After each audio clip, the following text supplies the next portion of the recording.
अपने आप पर रहम क्या है कि तुम्हारे जिस्म का भी तुम पर हक है। जब नींद आए तो सो जाया करो, नींद आए तो मुशक्कत में मत पड़ो, जागते मत रहो, सो जाओ। हत्ता कि यहां तक फरमाया कि अगर नफिल नमाजें पढ़ रहे हो और नींद आ गई तो उस वक्त तो तुम्हारे लिए अफजल है कि अब तुम नफिल नमाज न पढ़ो, सो जाओ। फिर इसी तरीके से भूख लगे तो खाना खाओ।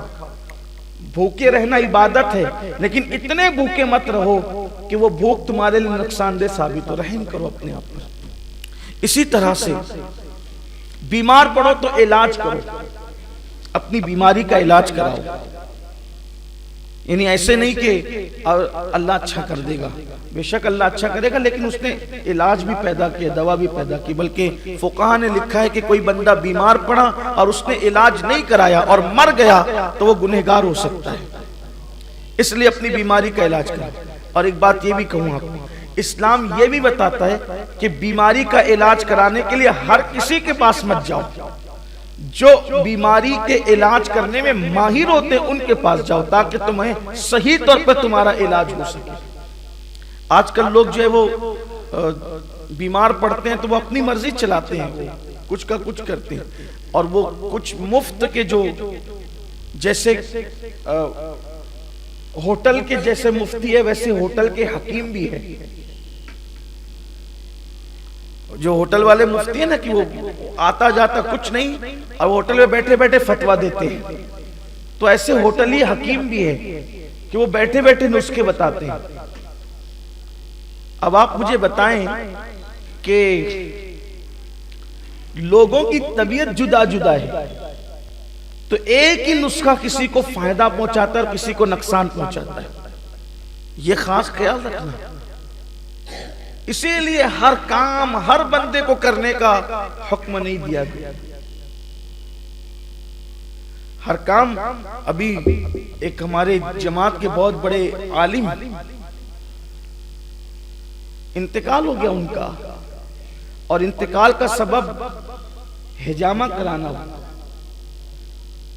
वो कहीं गए, मानने वालों ने कहा कि हिजामा करा ले, हिजामा सुन्नत है, और हिजामा कराने के लिए उस हजाम के पास लेके गए। अब यही कहूंगा उसको, और क्या। हालांकि हजाम भी तो अच्छा हिजामा करता है, वो खुदा जाने क्या था, वो करना नहीं जानता था, बस वो यूट्यूब पर देख करके उसने करना शुरू किया, और किया तो इतना ज्यादा कमर का, यानी ऐसे मकाम से वो खून निकाल लिया कि फिर वो जगह पे कैंसर हो गया, और वही सबब बना उनकी मौत का। हिजामा करने वालों को पता होता है खून कहां से निकालना चाहिए और कितना निकालना चाहिए। बल्कि हिजामा की तारीखें भी मुकर्रर है सुन्नत में। वो जब जी में आ रहे तब करा रहे हैं, और जिस तरह आ रहे तब करा रहे हैं, तो कभी ये नुकसानदेह साबित हो सकता है।